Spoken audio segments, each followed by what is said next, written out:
Story time about why I will never go Black Friday shopping ever again. So a little background information. I was 13 and in 8th grade. And my best friends and I were super excited because we'd never been Black Friday shopping before. So we had a plan that all of us would spend the night at my house and my mom would drive us to the mall at 4 in the morning. So fast forward, it's 4 in the morning and my friends and I are ready to go to the mall and my mom came with us, but we didn't stay with her the whole time. So as we were walking to the first store, we realized that there were these 3 guys behind us that have kind of been following us around since we got into the mall. But we just think it's a coincidence because, you know, it's Black Friday, the mall is packed. There are obviously going to be people going the same exact way as us. So we go into the first store, we get what we want to get, and the men didn't follow us in there. But as we're making our way to the next store, we realized that they're following us again. It was like they waited outside the first store for us to come out. So then we decided that we were going to walk around one of the kiosks a few times to see if they were really following us. And of course they were, so we went into another store and they didn't follow us in that one either. So I go up to one of the workers and I asked if they could possibly like call security or something because there are these guys following us, and she said yeah, like for part 2 about why I will never go Black Friday shopping ever again. So like I said, my friends and I go into the one store and of course they don't follow us in there, so we ask an employee if they can call security.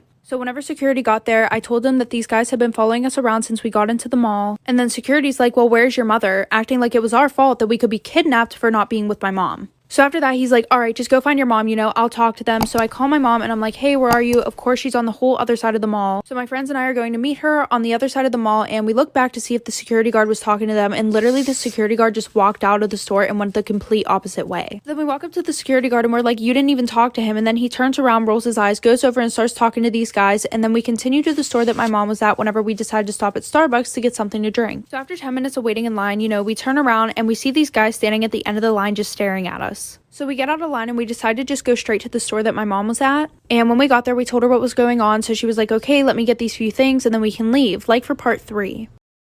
Part 3 about why I will never ever go Black Friday shopping ever again. So like I said, we got out of line and we went straight to the store that my mom was at, and she was like, okay, just let me get these few things and then we can leave. So we start walking towards the exit and then I'm like, Mom, they're still following us. So she turns around and she realizes they're literally standing 2 feet behind us. So we decided to go into one of the stores and we asked one of the employees if they could also call the head of security. And whenever head of security got there, she literally tore them a new you-know-what. After that, my mom tries to go and point out the guys and they're not standing there anymore. So they're like, well, what do you want us to do? And then my mom's like, well, you can walk us out to our car. So they walk us out to our car and then they stand there while we're getting in. My mom starts the car and she starts backing up and we literally run over something. And all of a sudden we hear like screaming and moaning, and the security guards look under the car and literally one of the guys who was following us is literally laying under our cars with a knife. And as soon as that happened, there was literally a van parked right across from our car. The van drove away really fast, but the police ended up catching up to it and they found like 8 girls in that van.